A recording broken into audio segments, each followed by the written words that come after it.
Craving wellness. Wellness is a really interesting term because wellness isn't health. Wellness is a more broader understanding of well-being. So the next trend is on forest bathing, and I'll explain that. So, it's nothing to do with hot springs, and it's derived from a Japanese idea of Shinrin-yoku. And this is an idea that's been around Japan since the 80s, and it's preventative medicine. And the idea is that in our lives, we feel very small. We feel very helpless. We feel very stressed out. It's a stressful time out there. Between Trump and Syria and crazy weather and everything else happening, we're checking our iPhones every 6 seconds for bad news.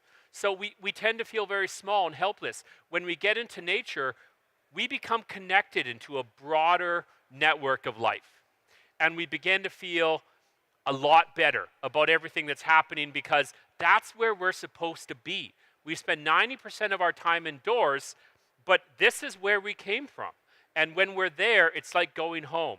And so the idea of forest bathing is getting back into nature and restoring some of those natural processes, going for a walk in the woods, smelling a flower, and it all helps to just kind of get our sense of wellness back to where it needs to be.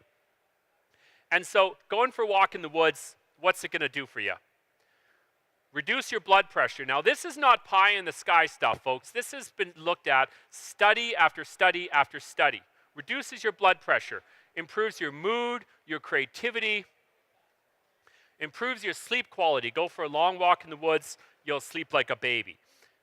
Boosts your immune system because you're exposed to all the pathogens in the air in micro amounts, so that when it comes time to breathe in amounts that might actually infect you with something, you have more immunity built in. I wrote an article about a year or two ago on a soil-borne bacteria that lives in the soil. It's live, and it's through all soil. And when you walk through the forest, or when you breathe it in, and when you work with dirt, you take it in topically into your fingertips, and it has the exact same effect on your brain as Prozac.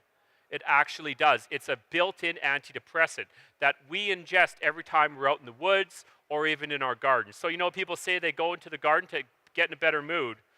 Science knows why now. The science of wellness, David Suzuki did a wonderful experiment back in 2013 called the 30-30 Challenge. And what he did is 10,000 volunteers from 250 different workplaces across Canada, everyone pledged to spend 30 minutes outside for 30 days, every day for 30 days. And at the end of it, they reported overwhelmingly higher rates of sleep quality, happiness, productivity in their jobs, intimacy in their relationships, all wins.